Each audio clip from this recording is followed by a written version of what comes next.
Hello friends, welcome to my mini blog. आज चतुर्थी होती, त्यामुळे अगोदर भाजीपाला आणला, त्यानंतर देवपूजा करून घेतली आणि दारात दिवा लावला. दारात दिवा लावायला मला खूप आवडतं. त्यानंतर मग भाजी काढून घेतली, अगोदर मटकी काढून घेतली आणि पावशेरच होती तरी दोघांसाठी खूप होती, त्यामुळे मग काढून ठेवली तो अर्धी आणि अर्धीच करायला घेतली. मस्त धुवून घेतली मटकी. छान मटकी शिजवताना ना त्यामध्ये तेल आणि हळद टाकायची आणि थोडंसं मीठ. इतकी छान लागते मटकी, टेस्टी पण होते आणि खायला पण खूप मस्त लागते. एक वेळेस नक्की ट्राय करा. त्यानंतर मी फास्ट स्वयंपाकाची तयारी केली आणि आज चतुर्थी होती तर खूप जास्त उशीरही होत होता. स्वयंपाक करायला उशीर झाला होता आणि खूप उशिरा चंद्रोदय होता, त्यामुळे म्हटलं चला अगोदर काहीतरी खाऊन घ्यावं. पोटपूजा केली, त्यानंतर शेंगदाणे भाजून घेतले आणि साईडला भातही टाकलेला होता. आणि बघा किती छान मटकीला कलर आलेला आहे. त्यानंतर फास्टमध्ये पोळ्या करायला घेतल्या, पोळ्या केल्या आणि लगेचच मग आज चतुर्थी होती त्यामुळे मग मोदकही करायला घेतले.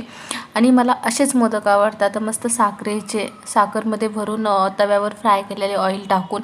त्यानंतर मग पूजेची तयारी केली, वस्त्रमाळ वगैरे करून ठेवले आणि जवळच आमच्या इथे गणपती मंदिर आहे, त्यामुळे तिथे पाया पडायला गेलो. आणि मला ही गोष्ट खूप छान वाटली की घंटीला अशी त्यांनी दोरी बांधलेली होती, ज्यामुळे मला तरी अशी घंटी वाजवता आली.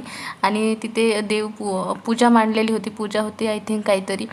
आणि मग मस्त आम्ही दर्शन घेतले आणि साईडलाच राधाकृष्ण महादेवाचं मंदिर आणि आणखीन एक मंदिर आहे. तर आम्ही सगळे दर्शन वगैरे घेतले आणि मग घरी आलो. मंदिरातून येतानाच मी गणपती बाप्पांसाठी दुर्वा घेऊन आले होते, त्यामुळे आणि घरी पण पूजेची तयारी करून ठेवली होती, वस्त्रमाळ वगैरे सर्व सामान एकत्र. घरी आलो, मस्त गणपतीचं ओवाळून घेतलं, दोघांनी आरती केली कारण वेळ पण झालेली होती. आणि त्यानंतर मग गणपती बाप्पांना मोदकचा नैवेद्य दाखवला आणि त्यांना जेवण बनवलं होतं तोही नैवेद्य दाखवला आणि पाणी ठेवलं. आणि त्यानंतर आम्हीही जेवण करून घेतलं. तो असा होता आजचा आमचा दिवस. तुम्हाला कसा वाटला नक्की सांगा. थँक्यू.